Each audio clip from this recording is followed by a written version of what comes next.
Hey guys, it's Rory from A&S Gear, and we're going to look at a gun today. We have an Empire battle-tested BT Delta Elite. So they do make a BT Delta, which is just a very basic version, and then they make the Elite, which has all the cool features added onto it already. It is officially licensed by H&K, so the similarities or the I guess the replication of one of their real firearms is licensed, so it's not something that they are doing a knockoff of or anything like that. They actually have permission from HK to make a version of their gun in a paintball form. So as you can see, it says on there that it is licensed, so it is legit. The gun itself is going to come with a bunch of accessories, so we can add them on there and check it out. Go ahead and open it up. Get the parts out. So we've got our gun. Just knocking things over. Gun here. We have our loader system. So this is a rip clip, and it has Halo internals. So if you're not familiar with the Halo, Halos have been around forever. Halo B, then they've made like the Reloader Bs and the Halo 2 and the Empire Reloaders, and there's all sorts of different versions of the Halo. This has got the same internals in it as a Halo. So a drive, constant feed system, sound activated, pushing paint down into the gun. Not a gravity loader, it is a force feeding loader. The lid, or the hopper itself, holds about 200 balls. We've got a barrel sleeve right there with some Allen keys, O-rings. We've got the barrel system, we'll talk about that. And then underneath, you've got warranty card, basic startup manual. And then if you want the true, like, in-depth manual, it's going to be on the CD there, or DVD, or whatever it happens to be.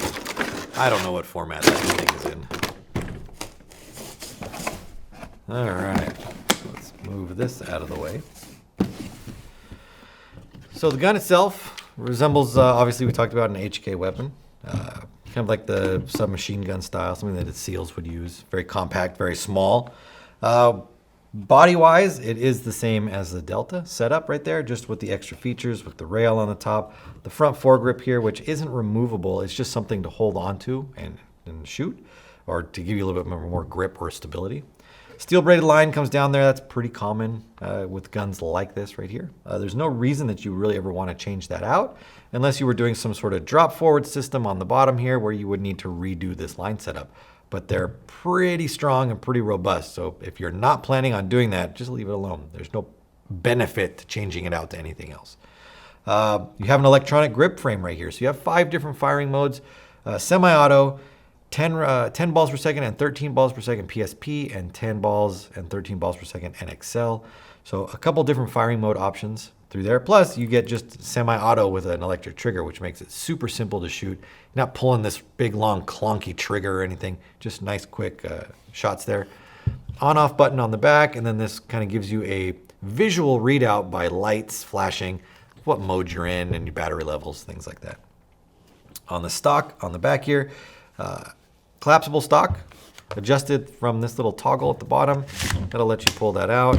And then you have a couple different stops on the way through to adjust for arm length and things like that, and also whatever tank you've got on the bottom there. So it really gives you a true real life feel with this kind of setup because of how realistic all the pieces look on there. All right, so gun cocks on the side right here. There's no actual safety toggle on there like some of the other guns do where you push a thing and it locks a safety on. The safety is basically going to be done through the back here. Turn the gun off, turn the gun on. Gun's not on, it's not going to shoot. There's your safety. Be smart about things like that. Don't just leave your gun on and assume that it's not on and then end up shooting someone accidentally.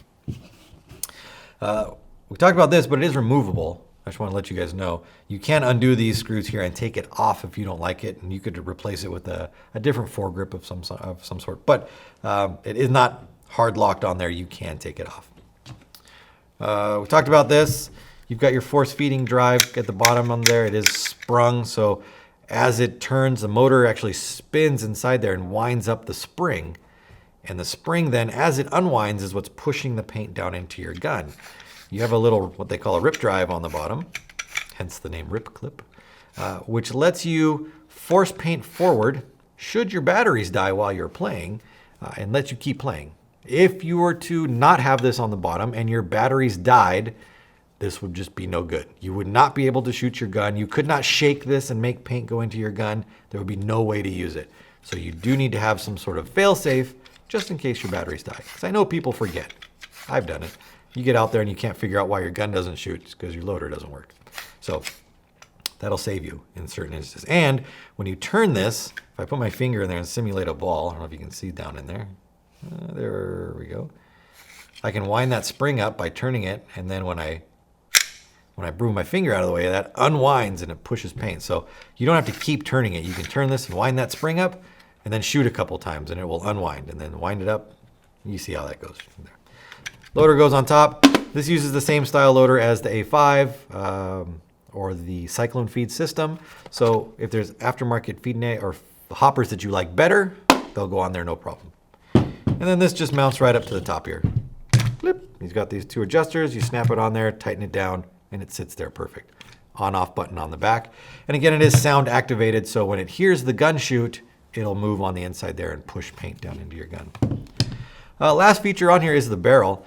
It does come with an Apex barrel. So if you're not familiar with the Apex barrel, it's an adjustable barrel. You can control the flight of the ball from either no movement, just straight, to a spin that is put on the ball, and then you can control that.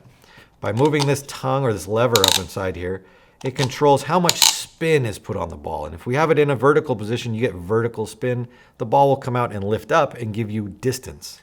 It doesn't go straight, it goes up and far. If you want to change that up and far to sideways, you can actually rotate the barrel. So now this vertical spin is on a horizontal plane now, and the ball will curve in whatever direction you want to go. And you can actually go down. You can spin this thing all around and control how much spin, so you can control the severity of the hook in the ball, basically. Now, in a tournament setup like this, on speedball or whatever, this is really not something you're going to be monkeying around with while you're playing.